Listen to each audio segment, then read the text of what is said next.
A parliamentary inquiry will scrutinise the federal government's decision to block more Qatar Airways flights into the country. This is amid claims the Prime Minister struck a sweetheart deal with the former Qantas CEO Alan Joyce. Mr Joyce stood down from the top job yesterday. This is 2 months earlier than expected.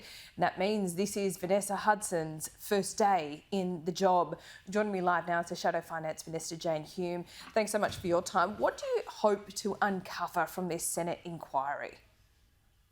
Well, there does seem, Laura, to have been a lack of transparency in the decision-making to deny Qatar Airways additional routes to Australia that would have added an additional 1 million seats at a time when airline prices are now around 50% higher than they were pre-COVID and our capacity is around 25% lower. We know that Qatar Airways decision, if it had have gone ahead, would have lowered the cost of airfares for all Australians. Right. Now, the government has claimed that it was a decision taken in the national interest. And the Minister, Catherine King, said she consulted widely on the issue. But we can't seem to find a single minister with whom she has consulted, including those that are in the National Security Committee of Cabinet. And certainly the Prime Minister has distanced himself from this decision. So how did the decision get made? If it is in the national interest, what does the national interest mean? Because it does sound more like a decision that was made in Qantas's interest rather than in consumers' interests. OK, so who are you going to call before this inquiry? Catherine King, Vanessa Hudson? Well, we'll call whoever needs to be called upon. It's much broader than just the Minister and Qantas too. There's other players in the airline industry that we've heard from. Industry experts, economists have already come out and spoken, for instance, Graham Turner of Flight Centre, as well as Jane Hume from Virgin.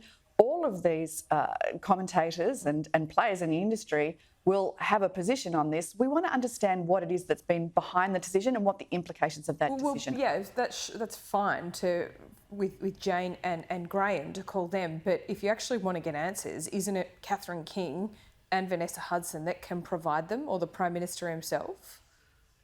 Well, that will be up to the committee as to who they choose to call. But the most important thing here is to get underneath the hood of the decision why Qatar Airways was denied those additional routes, when we know that had they have been given those additional routes, then the cost of airfares would have come down, potentially would have come down somewhere between 20 and 40%. That's what industry experts are saying.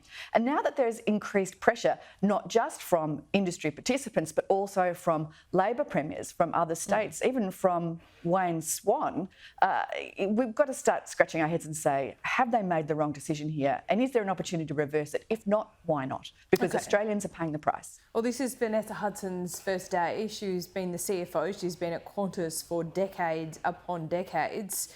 Is she really the right person to lead this company out of the hole it's in? Well, it's certainly terrific to see a female CEO step up to the plate, particularly one that's come from the position of CFO, so she understands the numbers behind Qantas and what makes the airline tick. We would hope to see that this is a fresh start from Qantas's perspective and a new attitude towards the flying public that rely so heavily on what we keep referring to as the national carrier ensues after the ascension of the new CEO. And I think that that's exactly the message that she's trying to send too. But to come out and say, we promise to put customers first, that tells you everything you need to know, doesn't it, about what's wrong at Qantas in recent months, the fact that that wasn't so obvious to them in the first place. Look, obviously Qantas have an objective, which is to be a profitable airline. We understand that. That's why Alan Joyce made the decisions that he has made. However, I think that the backlash from the flying public, and indeed from the regulators and now from government as well, suggests that they perhaps had a tin ear on the issues that were affecting all of us.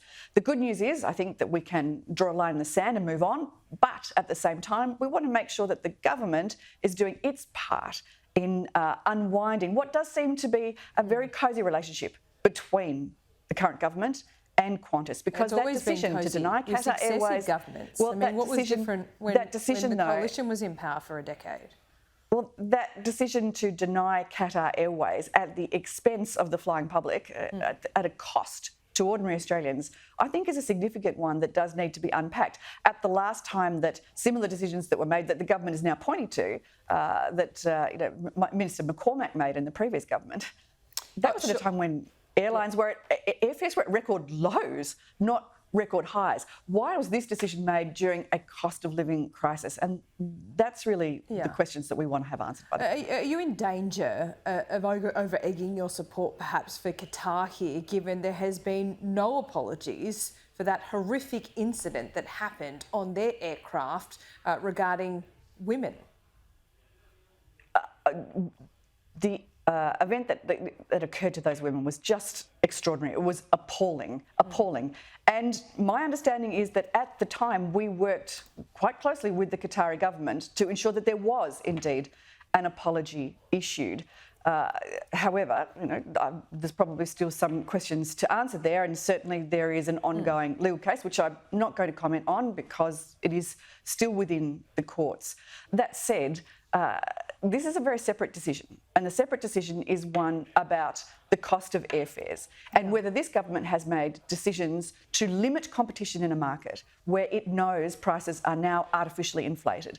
The government had an opportunity to lower airfares for Australians and it chose not to. It chose not to. Why was that? It hasn't been able to explain so. Now, if Catherine King says that the national interest, whatever the national interest is, that was what we want to have explained to us because, quite frankly, if it's security issues, why hasn't she consulted with those, members of her cabinet that are involved in security portfolios? They've already said that they haven't been consulted. You're right. It would have been taken to the National Committee of Cabinet to discuss that issue. But one last question this.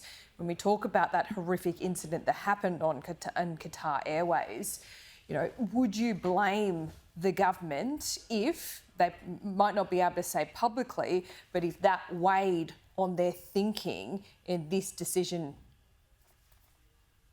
It does sound inconsistent, though, doesn't it? Because Qatar Airways already has if you were in routes Catherine to Australia. King's position, would you be taking into account that incident?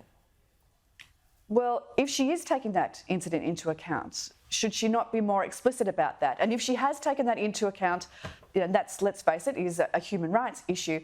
Why has she not discussed this with Penny Wong, who would be the relevant minister? Penny Wong has already said that she wasn't consulted on the decision around Qatar. So there's too many inconsistencies here. That's what this Senate inquiry will hopefully uncover. Okay, Jane Hume, always good to talk to you. Thanks so much. You too.